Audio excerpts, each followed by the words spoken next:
Sabahattin Ali'nin Düşman adlı hikayesini masaya yatıracağımız bu sohbete hoş geldiniz. Hoş bulduk.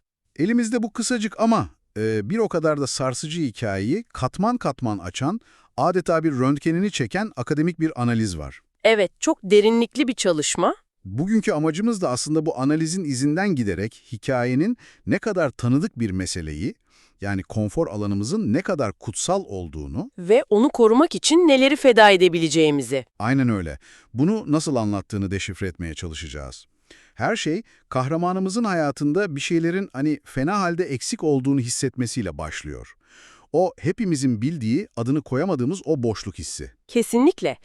Ve bu analiz, Sabahattin Ali'nin bu hissi sadece kişisel bir bunalım olarak değil, aynı zamanda bütün bir toplum yapısına yöneltilmiş sessiz bir eleştiri olarak nasıl kurguladığını çok net gösteriyor. Nasıl yani? Hikaye aslında şunu soruyor. Monotonluk, sorgulamadan yaşamak, her gün aynı şeyleri yapmak insanı nasıl bir varlığa dönüştürür? Anladım. Kaynağa göre bu hikaye, hayatın gerçeklerini görmenin tek yolunun soru sormak olduğunu ama o soruların cevaplarıyla yüzleşmenin de bir o kadar acı verici olabileceğini tokat gibi yüzümüze çarpıyor. O zaman hikayenin merkezindeki o rahat adamla, ev sahibiyle başlayalım. Evet, ev sahibi. Analize göre o, hepimizin çevresinden tanıdığı biri değil mi? Düzenli bir işi var, iyi bir geliri var, şık rugan ayakkabıları, jilet gibi çizgili pantolonuyla. Tam bir sistem insanı. Tam olarak o.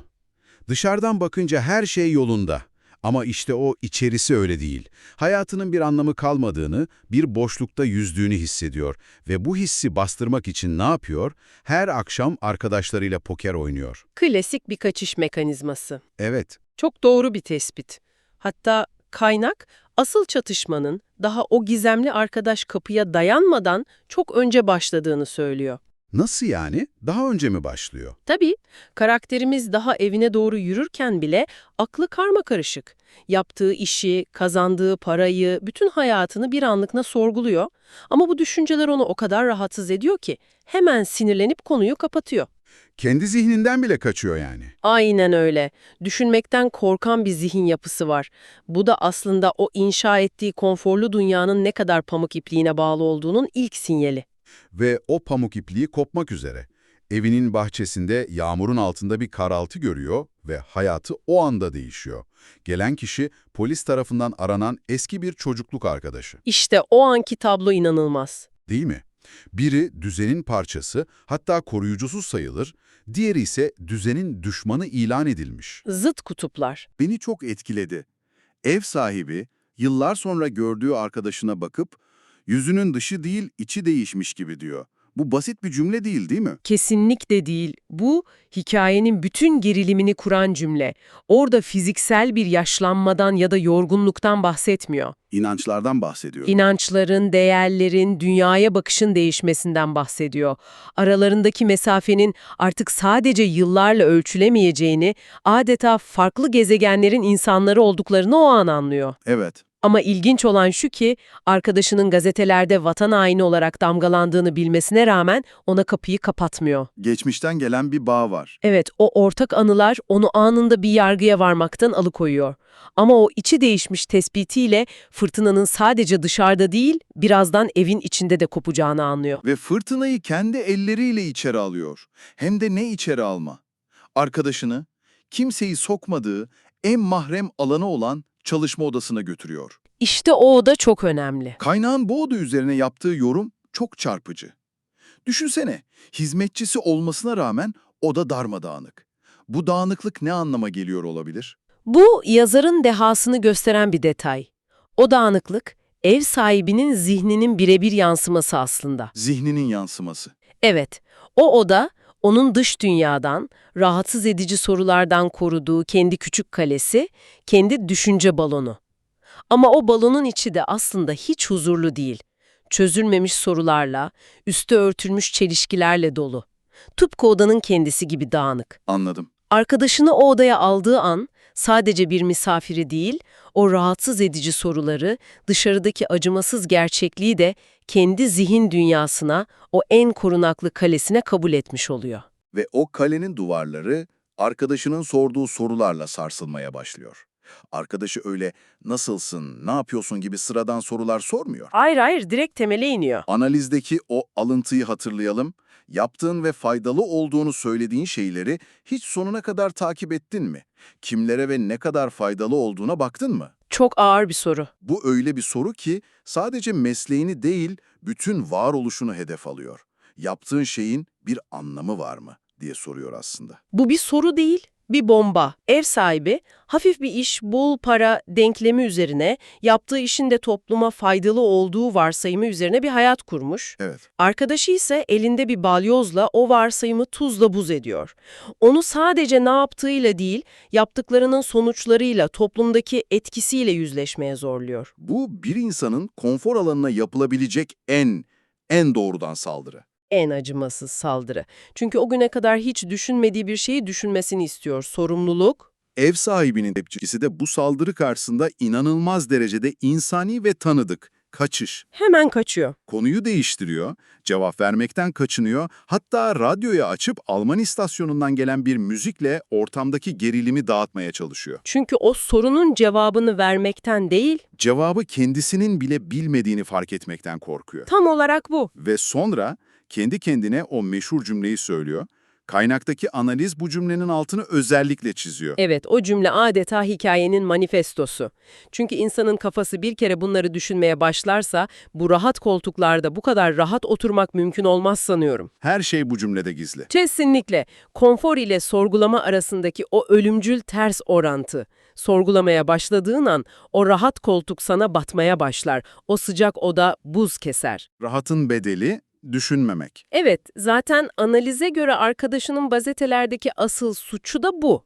İnsanları düşünmeye ve sorgulamaya itmek. Yani insanların huzurunu kaçırmak. Bu diyaloglarla kurulan dış çatışma, aslında birazdan tanık olacağımız çok daha büyük ve yıkıcı iç çatışma için sadece bir başlangıç. İşte tam da o noktaya geliyoruz. Arkadaşı uykudan uyuya dalınca dışarıdaki fırtına diniyor. Ama içindeki kıyamet yeni başlıyor. Evet, kaynak bunu çok şiirsel bir dille, ruhunun durgun suyuna atılmış bir taş olarak tanımlıyor. Çok güzel bir benzetme. İlk hissettiği duygu çok ilginç, öfke. Huzurunu kaçırdığı, iyi kurulmuş bir makina gibi işleyen hayatının ayarlarını bozduğu için arkadaşına karşı müthiş bir öfke duyuyor. Ama bu öfke aslında bir savunma mekanizması. Bir buzdağının sadece görünen yüzü. Altında ne var? Çünkü öfkenin hemen altında, kendisinden bile sakladığı, çok daha rahatsız edici duygular yatıyor. Analiz, bu duygu değişimini harika bir şekilde takip ediyor. Öfke çok geçmeden kıskançlığa dönüşüyor. Kıskançlık mı? Neden? Düşünüyor ve fark ediyor ki arkadaşı bir kaçak, bir düşman bile olsa bir amaç uğruna yaşıyor. İnandığı bir şey var. Kendi hayatındaki o tarif edemediği boşluğun sebebini o an anlıyor, anlamsızlık. Arkadaşının ise bir anlamı var. İşte bu kıskançlık onu yiyip bitiriyor. Ve kıskançlık yerini yavaş yavaş en ilkel duyguya, korkuya bırakıyor. Özellikle gazetede arkadaşı için kullanılan o düşman kelimesi zihninde yankılanmaya başlayınca. Artık o kişi bir arkadaş değil. Değil, artık karşısındaki yorgun adam çocukluk arkadaşı değil, bir fikrin, bir tehdidin somutlaşmış hali ve korkusu da kişisel olmaktan çıkıp ideolojik bir hal alıyor. Kaynakta belirtilen o düşünce tüyler ürpertici. Ya bir gün o ve onun gibiler kazanırsa? İşte bu onun bütün dünyasının, bütün o konforlu düzeninin temelden sarsılma ihtimali. Bu sadece bir fikir değil, bir yok oluş senaryosu onun için. Tam olarak öyle. Ve bu soyut ideolojik korkuya çok daha somut, çok daha mide bulandırıcı bir korku ekleniyor. Yakalanma korkusu. Mantığı devreye giriyor. Polis bu adamı benim evimde bulursa ben de suç ortağı olurum. Bütün bu kurduğum düzen, bu hayat biter. Analizdeki o anı anlatan bölüm gerçekten çok vurucu. Hangi bölüm? Bu sıcak odadan, bu alıştığı eşyalardan ayrılmayı düşündü ve bunun korkusuyla bütün etrafındaki şeylere adeta yapıştı. Vay be. O an fikirlerin, ilkelerin, insanlığın savaşı bitiyor, eşyaların, o rahat koltuğun, o sıcak odanın zaferi başlıyor. Ne kadar acı bir an değil mi? Bütün o entelektüel duruş, ahlaki sorgulamalar bir anda somut bir kaybetme korkusuna, o koltuğu kaybetme korkusuna yenik düşüyor. Ve tam bu iç savaşın ortasındayken Merhamet ve korku birbiriyle boğuşurken o ses duyuluyor. Kapı çalıyor. Polis. O an bütün ikilemler bitiyor, korku ezici bir üstünlükle galip geliyor ve ev sahibi arkadaşını ihbar ediyor. Ama Kaynak, hikayenin dehasının tam da bu noktadan sonra başladığını söylüyor. Çünkü hissettiği şey bir rahatlama değil. aksine Hissettiği şey hayatı boyunca belki de hiç tatmadığı kadar yoğun, yakıcı bir utanç, ihanetin utanç. evet. O ana kadar ne yapmalıyım çatışması yaşarken, telefonu kapattığı andan itibaren ben ne yaptım çatışması başlıyor. Vicdan azabı korkunun yerini alıyor. Kendi kendine söyleniyor hatta. Tabii, en büyük alçaklığı yaptın, evine sığınan birini ele verdin diye. Yani çatışma bitmiyor, sadece düşmanın kim olduğu değişiyor. Artık düşman dışarıdaki arkadaşı ya da polis değil, kendi vicdanı ve bu belki de öncekinden çok daha acı verici bir savaş. Kesinlikle. Peki, Sabahattin Ali bu kadar kısa bir metinde bu psikolojik derinliği, bu cehennemi okura nasıl bu kadar iyi hissettiriyor? İşte yazarın ustalığı burada devreye giriyor. Analiz, yazarın kullandığı bazı edebi tekniklere odaklanıyor. Mesela mekan kullanımı. O dağınık çalışma odasının karakterin zihninin bir aynası olduğunu konuştuk. Evet. Ama kaynakta benim gözümden kaçan bir detay daha vurgulanmış.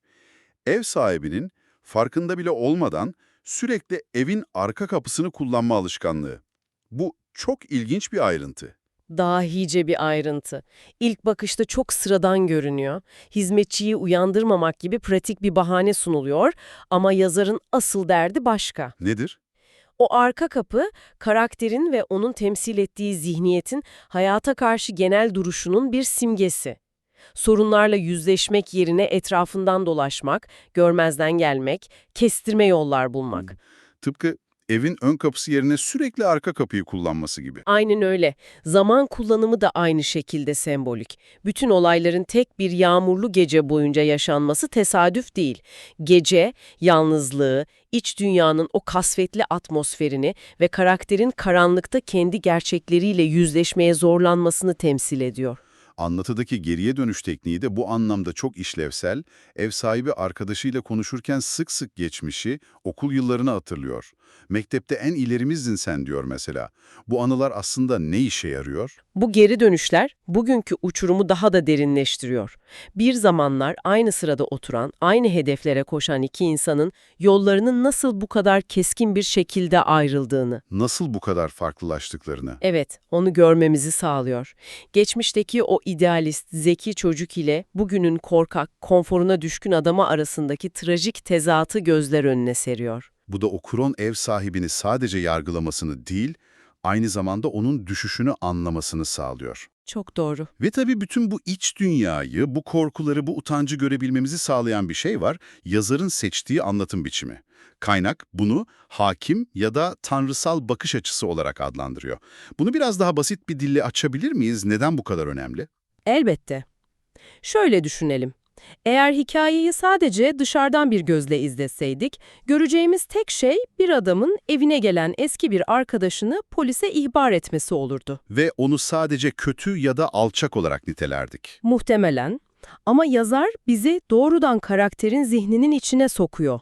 Onunla birlikte korkuyoruz, onunla birlikte kıskanıyoruz, onunla birlikte utanıyoruz. O kendini haklı çıkarmaya çalıştığında biz de o çaresizliğe tanık oluyoruz. Analizde geçen o ifade gibi. Evet, o muhteşem ifade. İçindeki bir azası yerini değiştirmiş, bir yeri boşalmış yahut bir yerine fazla bir şey dolmuş gibi hisler duydu. İşte bu hisleri bize yaşatabilmesi için yazarın tanrısal bir konumdan her şeyi bilerek anlatması gerekiyor. Bu sayede sadece sonuca değil, Yani ihanete değil, o sonuca giden sancılı sürece de ortak oluyoruz.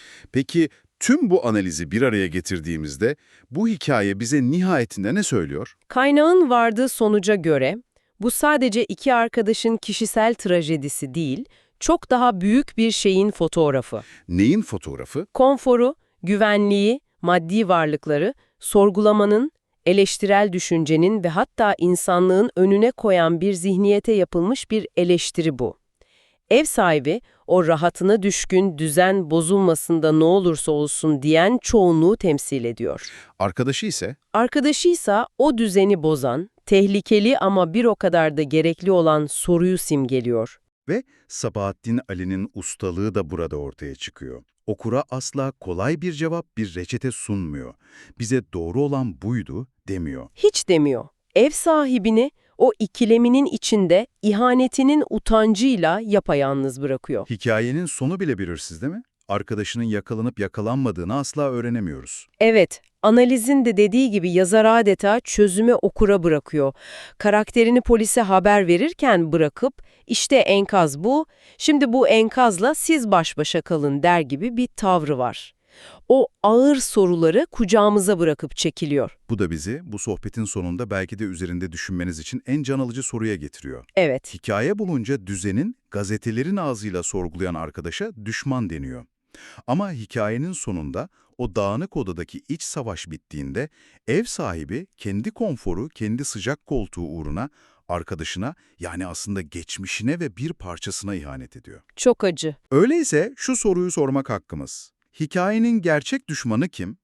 Sisteme ve onun dayattığı tek tip hayata kafa tutan o düşman mı? Yoksa kendi vicdanına, insanlığına ve kapısını çalan bir dosta en büyük ihaneti eden ev sahibi mi?